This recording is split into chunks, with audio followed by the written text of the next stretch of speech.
معنا نهج حياة جئنا تبصرة عن كل ضلال أعددنا بضع আল্লাহ রাব্বুল আলামিনের হুকুম জুমার সালাত আদায় করার জন্য মসজিদে উপস্থিত হতে পেরেছি, সেজন্য সেই মহান পরওয়ারদিগারের দরবারে শুকরিয়া আদায় করে শুকর বলি আলহামদুলিল্লাহ। দোয়া ও শান্তি বর্ষিত হোক বিশ্ব মানবতার মুক্তির দূত শ্রেষ্ঠ নেতা মহান নেতা মুহাম্মদ রাসূলুল্লাহ সাল্লাল্লাহু আলাইহি ওয়াসাল্লাম। মহান আল্লাহ রাব্বুল আলামিন ইরশাদ করেছেন সূরা মুহাম্মাদের ভেতরে আয়াত হলো 33। মহান আল্লাহ রাব্বুল আলামিন সূরা মুহাম্মাদের 33 নম্বর আয়াতে আল্লাহ রাব্বুল আলামিন নিজে ওয়াজ করেছেন, ইয়া আইয়ুহাল্লাযীনা আমানু আতিউল্লাহ ওয়া আতিউর রাসূল ওয়া লা তুবতিলু আমালাকুম। হে ইমানদারগণ, তোমরা আল্লাহর প্রতি ঈমান আনো এবং আল্লাহর আনুগত্য করো, রাসূল সাল্লাল্লাহু আলাইহি ওয়াসাল্লামের আনুগত্য করো। ঈমান আনো আল্লাহর প্রতি, আল্লাহ ও তার প্রিয় নবী মুহাম্মদ রাসূলুল্লাহ সাল্লাল্লাহু আলাইহি ওয়াসাল্লামের আনুগত্য করো। ওয়ালা তুবতিলু আমালাকুম, এবং আল্লাহ তাআলা বলেন যে তোমরা যে আমলগুলো করো এই আমলগুলো তোমরা বাতিল করো না। এই কথাটা কার? মহান আল্লাহ রাব্বুল আলামিনের। সূরা মুহাম্মদ আয়াত নাম্বার 33। আনুগত্য করতে হবে আল্লাহ এবং তার রাসূল মুহাম্মদ সাল্লাল্লাহু আলাইহি ওয়াসাল্লামের। আর আল্লাহ বলেছেন যে ওয়ালা তুবতিলু আমালাকুম, আর তোমরা যেগুলো আমল করো এই আমলগুলোকে বাতিল করো না। তবে আনুগত্য করতে হবে একজনকে, তিনি হলেন মুহাম্মদ রাসূলুল্লাহ সাল্লাল্লাহু আলাইহি ওয়াসাল্লামকে। তিনি যা করেছেন, তিনি যা বলেছেন সেটার উপরেই মুসলিমের নরনারী আমল করা অতি জরুরি। মুসলিম শরীফের 1718 নম্বর হাদিসে আল্লাহ বলেছেন, রাসূল সাল্লাল্লাহু আলাইহি ওয়াসাল্লাম বলেছেন, মুসলিম শরীফের 1718 নম্বরে এই হাদিসের ভিতরে উল্লেখ আছে, হাদিসটি বর্ণনা করেছেন আয়েশা রাদিয়াল্লাহু তাআলা আনহা। তিনি বলেন, তোমরা যেগুলো আমল করবে, যে আমলটুকু রাসূল সাল্লাল্লাহু আলাইহি ওয়াসাল্লামের নির্দেশনা নেই, সেটা প্রত্যাখ্যান, সেটা বাতিল। লাইসা আমরুনা ফাহুয়া রাদ্দুন, সেটা প্রত্যাখ্যান, সেটা বাতিল আমাদের করতে হবে।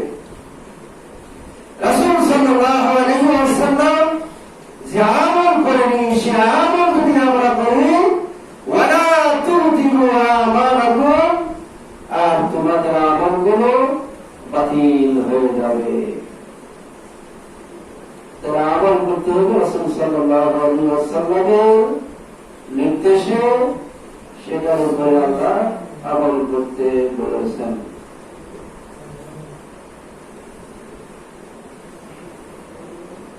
ওযু করার সময়, মাথা মাসাহ করার সময় 1/3 মাথা মাসাহ করতে হবে, যার হাদিস দ্বারা প্রমাণিত। মাথার 1/3 মাসাহ করতে হবে, এটা জাল হাদিস দ্বারা প্রমাণিত, সহিহ হাদিস দ্বারা প্রমাণিত। এবং আল্লাহ সূরা মায়েদার ভিতরে বলেছেন যে পুরা সম্পূর্ণ মাথা মাসহ করতে হবে, এটাই ফরজ। পুরা মাথা মাসহ করতে হবে। বুখারী মুসলিম হাদিস দ্বারা প্রমাণিত। হাত নতুন পানি নিয়ে হাত ঝাড়া দিয়ে হালকা ভাবে কপালে হাত লাগিয়ে একবারে টান দিয়ে ঘাড় পর্যন্ত নিয়ে যেতে হবে। আমার ঘাট থেকে অবিকল আমার কপাল পর্যন্ত নিয়ে আসতে হবে, এটাই সহিহ হাদিস। আর হাত এখান থেকে নিয়ে মাথার অর্ধেক পর্যন্ত আবার নিয়ে আসবে। হাতের পিঠ দ্বারা ঘাড় মাসে করবে।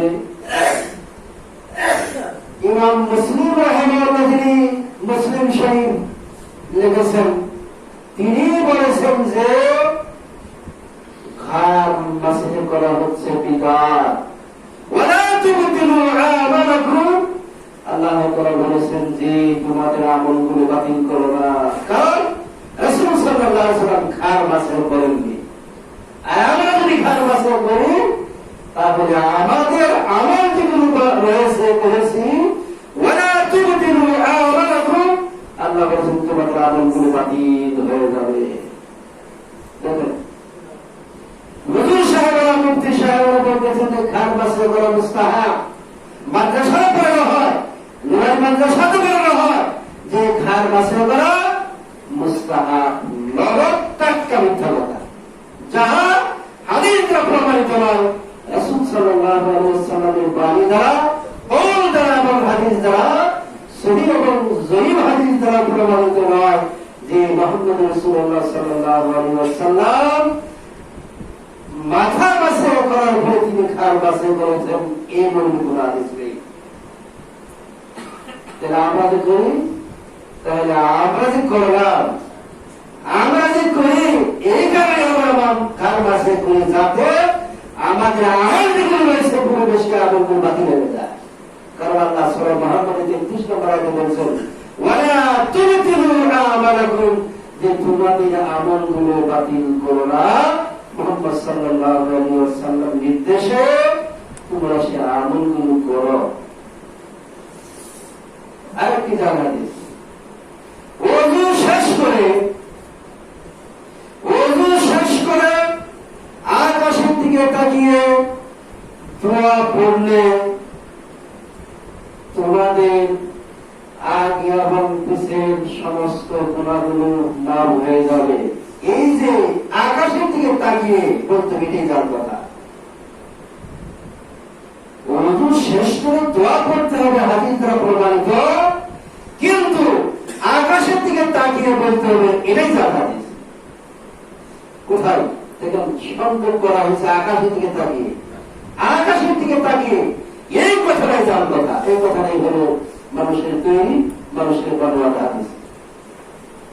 রাসূল সাল্লাল্লাহু আলাইহি ওয়াসাল্লাম বলেছেন যে ওযু শেষ করে আশহাদু আল্লা ইলাহা ইল্লাল্লাহু ওয়াহদাহু লা শারীকা লাহু ওয়া আশহাদু আন্না মুহাম্মাদান আবদুহু ওয়া রাসূলুহু, তাহলে ওই ব্যক্তির জান্নাতের 8টি দরজা খুলে দেওয়া হবে। সুবহানাল্লাহ। কয়টি দরজা? জান্নাতের 8টি দরজা খুলে দেওয়া হবে। জান্নাত মূলত একটি, জান্নাত মূলত হলো একটি, কিন্তু জান্নাতের দরজা হলো 8টি। এক এক দরজার এক একটা নাম রাসূল সাল্লাল্লাহু আলাইহি ওয়াসাল্লাম আল্লাহর নির্দেশে জিবরাইলের মাধ্যমে এই নামগুলো দেওয়া হয়েছে। মূলত জান্নাতটি, জান্নাতের শাখা প্রশাখা হলো 8টি। এবার আপনি তাকে জিলানী রাহমাতুল্লাহ নাম শুনছেন? শুনেন? আব্দুল কাদের জিলানী রাহিমাহুল্লাহ, এটি সমাজে মানুষের প্রচলন রয়েছে যে আব্দুল কাদের জিলানী রাহিমাহুল্লাহ তিনি তার মায়ের পেটের ভিতরে 18 সিবারা কোরআন মুখস্থ করেছেন। এই কথার কত সত্য? এই কথার কত সত্য? আব্দুল কাদের জিলানী রাহিমাহুল্লাহ তার মায়ের পেটের মধ্যে 18 পারা কোরআন মুখস্থ করেছেন। এটা সহিহ হাদিস দ্বারা সাব্যস্ত করবে না, হাদিস দ্বারা সহিহ হাদিস দ্বারা প্রমাণিত। এক মহিলা আব্দুল কাদের জিলানী রাহিমাহুল্লাহর কাছে গিয়ে বললেন যে আমার পেটে বাচ্চাটি সন্তান ছেলে না মেয়ে। এখানে মহিলা বলতেছেন যে আমার পেট থেকে যদি আবার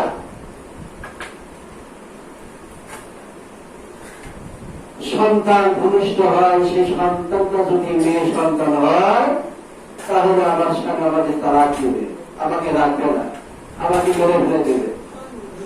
এখন আমি আপনার কাছে আসলাম যাতে আমার বাচ্চাটা দেখেন ছেলে হয় না মেয়ে হয়।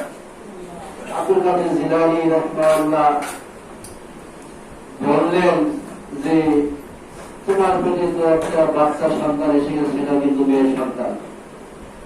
এখানে মহিলা আব্দুল কাদের জিলানী রাহিমাহুল্লাহর কাছে বারবার নতুন নতুন বললেন যে একটু দোয়া করেন যাতে আমার পেটের বাচ্চাটা সন্তান ছেলে সন্তান হয়।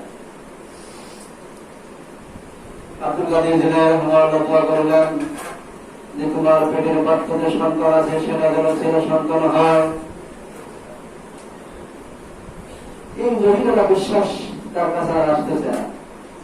দেখেন তার কথা কিভাবে মানুষের কাছে ছড়ানো হচ্ছে, বিশ্বাস হচ্ছে না। তখন আবার বলছেন ধমক দিয়ে যাও, তোমার পেটের বাচ্চার সন্তান বা ছেলে সন্তান হবে। বিশ্বাস হচ্ছে না, আবার ধমক দিয়ে বললেন যে তোমার পেটের বাচ্চা যে আছে অথবা সারা বিশ্বের ভিতরে যে সমস্ত মহিলাদের গর্ভে সন্তানের যে সব সন্তানগুলি ছেলে সন্তান হয়ে যাবে। ধমক দিয়ে বললেন। এবার এই যার কথাটি মানুষের প্রকাশ্যে ছড়ানো হচ্ছে যে আব্দুল কাদের জিলানী রাহিমাহুল্লাহ যদি তৃতীয়বার বলতেন যে তোমার পেটের বাচ্চা সন্তানটি ছেলে সন্তান হয়ে যদি আরো জোরে ধমক দিয়ে বলতেন তাহলে সারা বিশ্বের ভিতরে যেগুলি সন্তান ভূমিষ্ঠ হবে সকল সন্তানরাই ছেলে সন্তান জন্ম নেবে আর মেয়ে সন্তান জন্ম নেবে রেখে যাওয়ার কথা। কিন্তু বক্তারা ওয়াজ করে, এক বক্তা খুব নাম করেন বক্তা তোফাজ্জল হোসেন ভৈরবী সাহেবের। তোফাজ্জল হোসেন ভৈরবী সাহেবের যে বক্তব্যগুলি আসবে সেই বক্তব্য কোরআন হাদিসের বিরোধী কথা, একটা কথাও সেই হাদিস দ্বারা প্রমাণিত নয়। যে বক্তার আওয়াজ আমরা শুনি মোবাইলে, যে বক্তার আওয়াজ শুনি আমরা সাউন্ড বক্সে, সে বক্তা হল তোফাজ্জল হোসেন ভৈরবী সাহেব। তিনি মারা গেছেন, তার ওয়াজ এখনো আছে। কিন্তু এই বক্তব্য সেই বক্তার আওয়াজ শুনি মারা যাওয়ার চরিত্র সম্পূর্ণ নষ্ট হয়ে যাচ্ছে। কারণ তাহার যেগুলি বক্তব্যগুলি আছে সব বক্তব্যগুলি যার কথা বানোয়ার কথা, ভিত্তিহীন কথা, কোনো প্রমাণ নেই। তার বক্তব্যের ভিতরে কোন একটা কোন আয়াত নেই, তার বক্তব্যের ভিতরে কোন একটা হাদিসের উল্লেখ নেই। আছে তার বক্তব্যের ভিতরে একটা কোরআনের আয়াত নেই, তার বক্তব্যের ভিতরে কোন একটা হাদিস দ্বারা প্রমাণিত নেই। তিনি বক্তব্য প্রদান করতেছেন খালি কিচ্ছা এবং কাহিনী। কিচ্ছা কাহিনী যে বয়ান বক্তৃতা করতেছেন, সেই কিচ্ছা কাহিনী কোন হাদিস, কোন তাফসীর, কোন কিতাব দ্বারা প্রমাণিত নয়। এই জন্য তোফাজ্জল হোসেন ভৈরবী সাহেবের ওয়াজ শোনা বন্ধ করতে এটা ইমানি দায়িত্ব। কারণ তার বক্তব্যের ভিতরে কোন প্রমাণ নেই, তার বক্তব্যের ভিতরে যে কতগুলি বক্তব্য যেগুলি আছে এগুলি বাংলা কিচ্ছা কাহিনী, যা আজগুলির কথা, যা কোরআন এবং হাদিসে তারা প্রমাণিত নয়।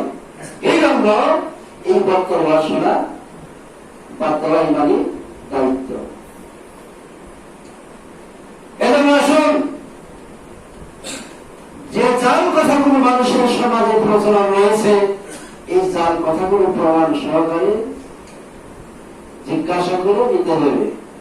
সূরা নাহলের 43 এবং 44 নম্বর আয়াতে আল্লাহ বলেছেন, যে জিনিস তোমাদের বিষয়ে জ্ঞান নাই, যে হাদিস তোমাদের জানা নাই, এগুলি তোমরা জেনে নাও, প্রমাণ সহকারে, দলিল সহকারে তোমরা জেনে নাও।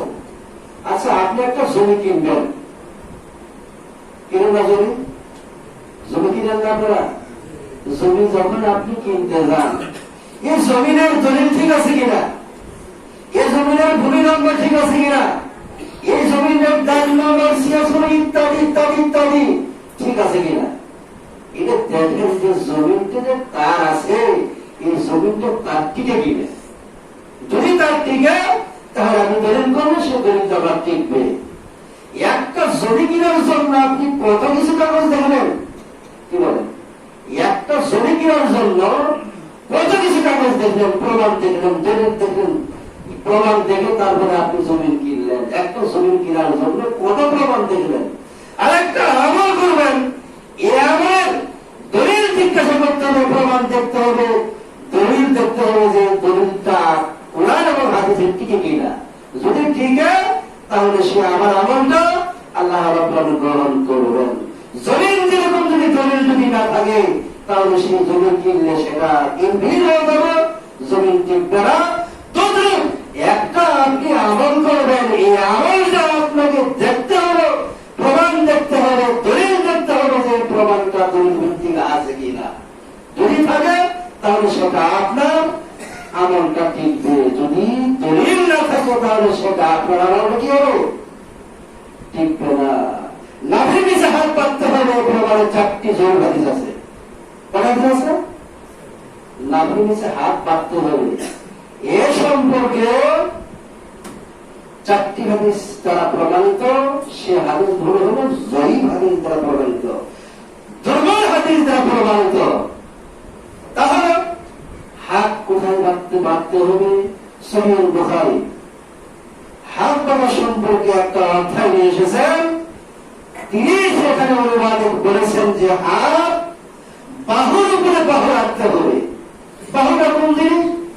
এই কোমর থেকে শুরু করে হাতের আঙ্গুল পর্যন্ত একটা বাহু, এই বাহুটা বাহুর উপরে রেখে, এই বা ডান হাতের বাহু বাম হাতের বাহুর উপরে রেখে এভাবে ধরে হাত ছেড়ে দিতে হবে। এখন হাত নাভির উপরে থাকুক আর নাভির নিচে যাক। এভাবে হাত করতে হাত কোথায় যাবে? নাভির নিচে যার ক্ষমতা আছে, টাকে নিয়ে যেতে পারবেন, তন্ত্র ধরে নিতে পারবেন, নিতে যাবেন, হাত ছেড়ে দেওয়া লাগবে। তাহলে বুখারী হাদিসে প্রমাণিত যে হাত বাহুর উপরে বাহু রেখে হাত বাঁধতে হবে এইভাবে। আবু দাউদের হাদিস দ্বারা প্রমাণিত হাতের কবজি, এ হাতের কবজি বাম হাতের কবজি কবজির উপরে রেখে আলা সাদরি বক্ষের উপরে বাঁধতে হবে। এভাবে বুকের উপরে হাত বেঁধে রাখতে হবে। সহিহ হাদিস দ্বারা প্রমাণিত আলা সাদরি, বুকের উপরে হাত বাঁধতে হবে, নাভির নিচে হাত বাঁধতে হবে। মর্মে 4টি সহিহ হাদিস দ্বারা প্রমাণিত। বুকের উপরে হাত বাঁধতে হবে, সহিহ হাদিস দ্বারা প্রমাণিত। তাই সহিহ হাদিস থাকতে সহিহ হাদিসের উপরে আমল করা মুহাদ্দিসিনে কেরামগণ বলেছেন গ্রহণীয় নয়। তাহলে হাত বাঁধতে হবে কোথায়? বুখারী মুসলিমের হাদিস দ্বারা প্রমাণিত বুকের উপরে বাঁধতে হবে। এখন আমিন আসতে বলতে হবে না জোরে বলতে হবে? আমিন আসতে বলতে হবে। এ সম্পর্কে সহিহ হাদিস দ্বারা প্রমাণিত, তাও বলতে হবে আমিন। এখন কিভাবে বলতে হবে? আমিন। আর আপনি বললেন, পাশের লোক শুনে না, আপনি আমিন বললেন, আপনার ডানে বামে যে লোকটা দিয়েছে দাঁড়িয়ে আছে, তিনি আমিন শুনল না যে আপনি আমিন তখন বললেন। ইমাম আবু হানিফা রাহিমাহুল্লাহ তিনি বলেছেন যে আমিন আসতে বলেন, কিন্তু আওয়াজ হবে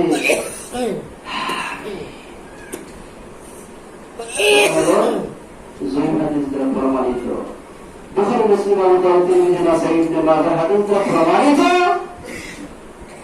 আমিন, মুত্তাকির আমিন, ফেরেশতাদের আমিন, ইমামের আমিন, এই কোটি দলের যখন আমিন মিলিত হবে, মিলে যাবে, তাহলে আল্লাহ রাব্বুল আলামিন ওই বান্দার অতীতের যাবতীয় যেগুলি গুনাহ রয়েছে সব গুনাহগুলি আল্লাহ তাআলা মাফ করে দেন। সুবহানাল্লাহ। معنا نهج حياة جئنا تبصرة عن كل ضلال أعددنا